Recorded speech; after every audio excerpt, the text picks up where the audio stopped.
Hi guys. Hi. We have smiles. And I think the tears are mostly happy tears, right? Yeah. What I know, what he just said was, I am in stage 2 heart failure, but it's reversible.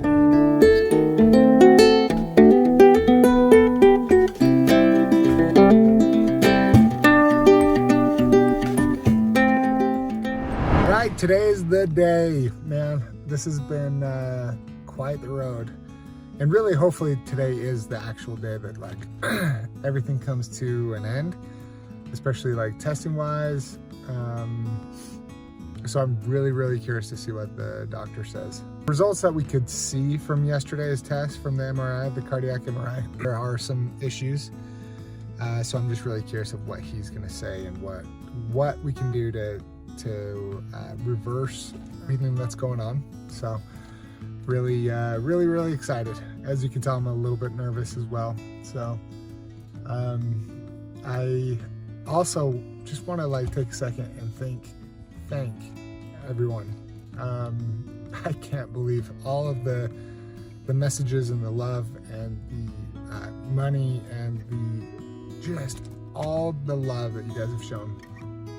All the prayers, all the fasting, all the calls, all the texts, all the just everything. People have taking our kids and babysitting, and like we could not have done it without you. And every morning I still wake up and I like see tons of messages and things like that to just help wake up and to start positively and just really get through this time. So really appreciate that. It's been tough. It really has been tough, and really I look forward to closing this chapter. So hopefully we can close it and we can move forward with a whole new day, a whole new life, a whole new perspective. Like this has changed my perspective so much. And I just truly want to be a better person from it and just live life more fully and make a difference in others' lives. From all the messages and things that we have received, like I want to be that for somebody else. So anyway, Michelle just got here and we're gonna walk in together. So Hi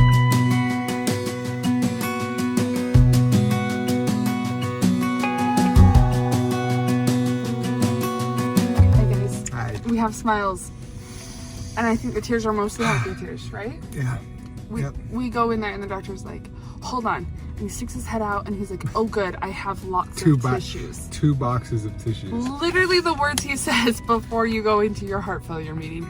Oh good, I have lots of tissues. I was like, oh yeah, no. That freaked me out. That freaked me out too. What I know and what he just said was, I am in stage 2 heart failure, but it's reversible by taking care of myself and taking blood pressure, and it just that my heart has been working way too hard due to a lot of high blood pressure, and that's really made my heart swell up, and I have to work extra hard over the last while. So that was fairly good layman terms, yes. Yeah. He said you can really characterize heart failure by like A, B, C, D, right? And A would be anyone with high blood pressure. Yeah. Eventually that's probably what's gonna kill them, right? He said B is like where JD currently falls. He placed him in B. And he said with the right accurate medicine and stuff, we can probably bring him up to A for a couple of reasons. JD lives a very healthy lifestyle. He's not out partying, smoking, drinking. He eats relatively healthy. I mean, we like probably have once in a while a cheat meal every week, but like you eat healthy. Yeah. He eats healthy, he works out, he has a healthy lifestyle, and for that reason, and he's young. Yeah, those are all good factors. We can probably bring him back up. There are also the damage to all the organs, livers, right? We've checked out liver, we've checked out kidneys and lungs a lot, and the damage to those other things are minimal at this point. He caught it early enough, which I have to circle back to say, don't breathe like that. I'm so glad that we came in. I'm so glad we came in. I still feel it. I'm grateful that you knew something was wrong and you acted quickly. Yeah. Because it would have been, I would have been in massive heart failure if I would have went much longer. Totally. And so, I mean, the one thing that I feel like in all this we did do wrong is originally when we were young, literally 20 and 21-year-olds, we should have gone deeper dive into why you had blood pressure, and we should have been taking that regularly. Yeah. But you felt fine, and he said, like, like at that age, you have the ability to push through, right? Yeah. So one thing he said Judy does have is a chronic remodeling of his heart, and that is why his right side is so big, and it's carrying this extra load. And so we don't know, things we don't know yet is the genetic testing is not back. And he said that if that does come back, he said what he probably has is a mutated gene that there's a good chance our kids could have. So we need to make sure that when Beckham is 19, we're looking at high blood pressure and we're like deep diving into it like we have through all of this, so that we can protect him from getting to this point, right? Yeah. But like how, I just can't even, I think when we were engaged, I was still 19. So did I not even like, first of all, that's super young. Wow. But like my 19-year-old mind, your 21-year-old mind, we weren't capable of being like, we're mature enough to know that that's what's going to happen in 10 years. And then when you feel fine, you push through life. You're getting degrees. There's just so much going on. Right. So, I mean, I can justify every day till Tuesday, right? But like, in general, I feel like you are being blessed. One, from all the prayers. Yeah.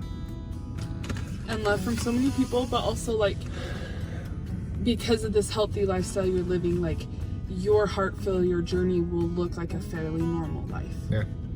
He said it'll probably take at least 6 months. So right now he definitely, I mean, there's lots of things. This is all really great, right? But there's lots of things. He has pulmonary hypertension. He has hypertension. He has enlarged ventricles. He has, oh gosh, I need to go back and look at everything. But like, he obviously still has a lot of things wrong with his heart.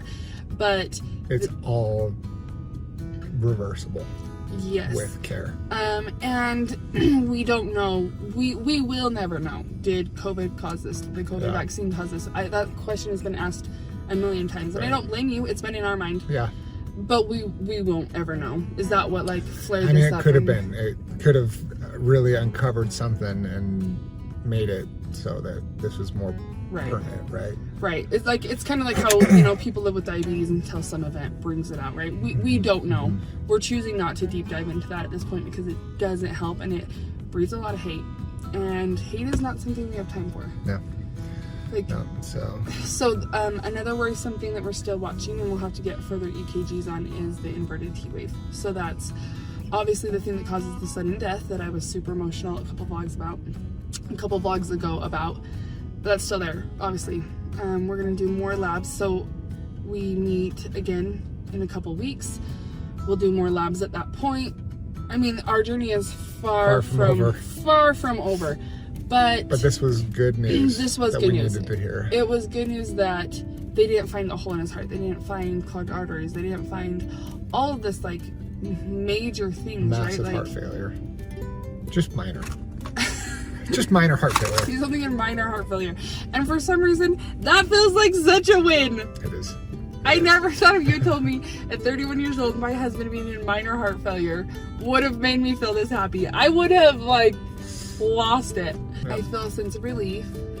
Still a long journey, but we'll... Yes. We need to figure out the genetic stuff and what that means if we have to start.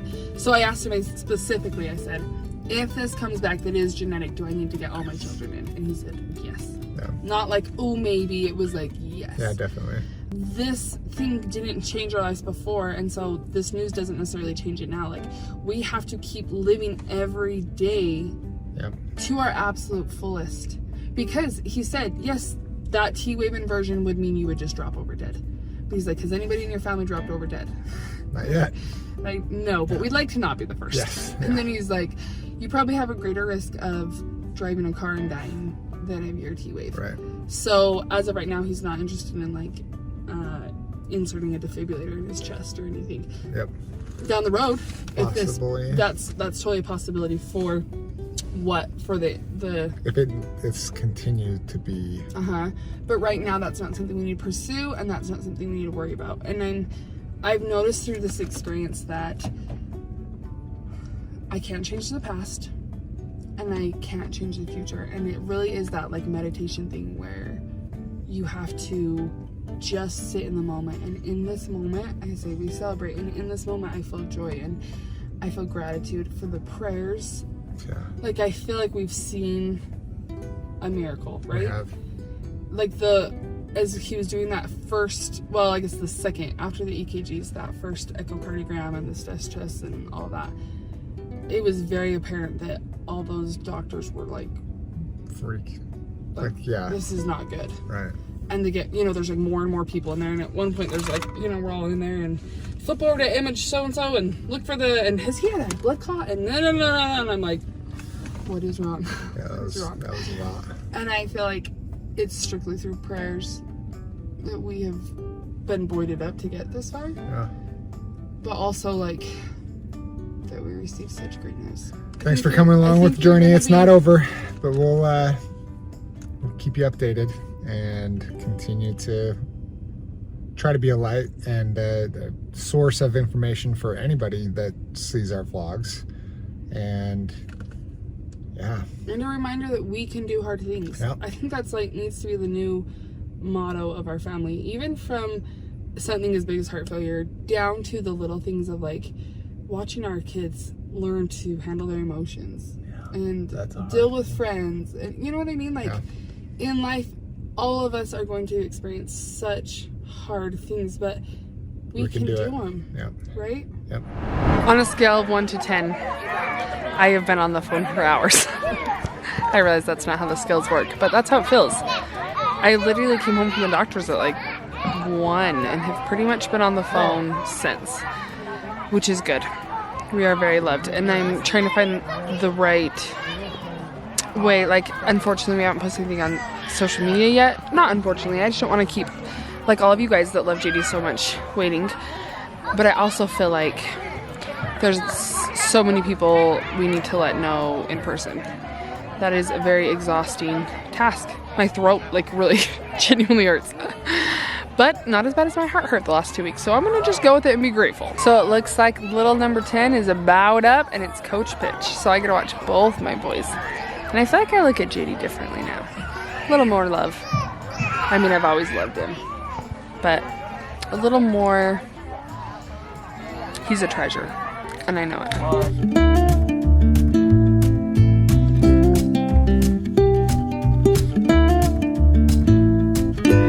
How's it going? Good. Good, you hit it the first try. Up top. Is it from all that practicing with your handsome coach? Is that what it is? Is that what it is? You okay? He just smacked his arm on the camera. You alright? Oh, look at those eyes. I love you. I love you. I love you. It's been an emotionally good day. Still a draining day, and we have a lot still to come, a lot to figure out, but I feel like good stuff. I feel like B is better than C, stage B is better than C, and stage B is better than D, and there's a lot of hope. This is what I was telling my family, is that I feel like our lives have forever changed, but hopefully we can, I have hope we can find a new norm that will help us live just like more an elevated level. Yeah. Like, yeah, you're a little bit more, like, anxious, right? There's a lot of bad things that could happen, but it helps you almost, like, not take things for granted. Yeah. I'm never, ever. Never want to forget that. I never want to take you for granted again. No. Did Next you time? before? Yeah. No, like, but, you know, like, I'm okay, just teasing, yeah. right after we found this out I and you agree. burned the cupcakes and I chose not to get mad at you because you No, that burned was the cupcakes. amazing. I would have probably got mad at you for burning the cupcakes before. So glad. Right? Hashtag real life problems. Well, I'm just saying, like, it's not worth crying over burnt cupcakes. That should be a new There you family go. motto. Don't cry over cupcakes. We can do hard things and don't cry over burnt cupcakes. We need to go to bed. Thanks, guys. Thanks for being here. We love you. Oh, the ramblings of JD and Michelle. Be the good in this life. Live it. Life elevated. I'm just trying to throw out some. Every inspirational thing. He's feeling it. You guys, good night. Thank Good night, you. guys. Bye.